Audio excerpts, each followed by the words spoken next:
എല്ലാവർക്കും happy Saint Patrick's Day. March 17-നാണ് അയർലൻഡിൽ സെന്റ് പാട്രിക്സ് ഡേ ആയിട്ട് ആഘോഷിക്കുന്നത്. ഇത് അയർലൻഡിന്റെ സംരക്ഷകൻ എന്ന് വിശ്വസിക്കുന്ന സെന്റ് പാട്രിക്സിന്റെ ഓർമ്മയ്ക്കായിട്ട് ആചരിക്കുന്ന ഒരു ദിവസമാണ്. ഈ സെന്റ് പാട്രിക്സ് ആരാണെന്ന് നിങ്ങൾക്ക് അറിയണ്ടേ? അദ്ദേഹം 5-ാം ശതകത്തിൽ ജീവിച്ചിരുന്ന ഒരു കത്തോലിക്ക മിഷണറി ആയിരുന്നു. അദ്ദേഹം ബ്രിട്ടനിലാണ് ജനിച്ചതെങ്കിലും ചെറുപ്പത്തിൽ തന്നെ ഏതാണ്ട് ഒരു 16 വയസ്സിൽ തന്നെ അദ്ദേഹത്തിനെ അയർലൻഡിലേക്ക് ബന്ദിയാക്കി കൊണ്ടുവന്ന് ഇവിടെ അടിമയാക്കുകയാണ് ഉണ്ടായത്. കുറച്ച് വർഷങ്ങൾക്ക് ശേഷം അദ്ദേഹം അയർലൻഡിൽ നിന്ന് രക്ഷപ്പെട്ടു. പക്ഷേ പിന്നീട് അദ്ദേഹത്തിന് ദൈവവിളി ഉണ്ടാകുകയും ഒരു മിഷണറി ആയിട്ട് അദ്ദേഹം മാറുകയും തിരിച്ച് അയർലൻഡിലേക്ക് എന്നെ മടങ്ങിയെത്തി എന്നാണ് ചരിത്രം പറയുന്നത്. പുരോഹിതനായ സെന്റ് പാട്രിക്ക് ഷാംറോക്ക് എന്ന് പറയുന്ന 3 ഇതളുകൾ ചേർന്ന ഒരു ഗ്രീൻ കളർ ലീഫ് അത് ഉപയോഗിച്ചിട്ടാണ് പിതാവ്, പുത്രൻ, പരിശുദ്ധാത്മാവെന്ന ഹോളി ട്രിനിറ്റി എന്ന ആശയം ജനങ്ങളിലേക്ക് എത്തിച്ചത്.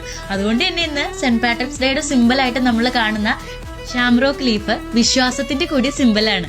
ഇതൊക്കെ കൂടാതെ അയർലൻഡിൽ നിന്നും എന്നേക്കുമായിട്ട് പാമ്പുകളെ നിർമ്മാർജ്ജനം ചെയ്തതും സെന്റ് പാട്രിക്സ് ആണെന്നൊരു വിശ്വാസമുണ്ട്. അദ്ദേഹത്തിന്റെ മരണ ദിവസമായ മാർച്ച് 17-ആണ് എല്ലാ വർഷവും സെന്റ് പാട്രിക് ഡേ ആയിട്ട് ആചരിക്കുന്നത്. അങ്ങനെ ഞങ്ങളും ചരിത്രത്തിന്റെ ഭാഗമായിരിക്കുകയാണ്.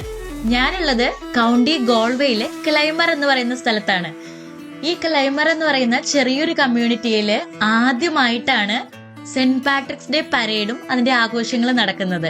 ഇന്ന് സൺഡേ ആയതുകൊണ്ട് തന്നെ ഞങ്ങൾ ഇന്നാണ് സെന്റ് പാട്രിക്സ് ഡേ സെലിബ്രേറ്റ് ചെയ്തത്. ഞങ്ങളുടെ ഈ ചെറിയ കമ്മ്യൂണിറ്റിയിലെ വലിയ വിശേഷങ്ങൾ കണ്ട എല്ലാവർക്കും ഒരിക്കൽ കൂടി happy Saint Patrick's day. Thanks for watching.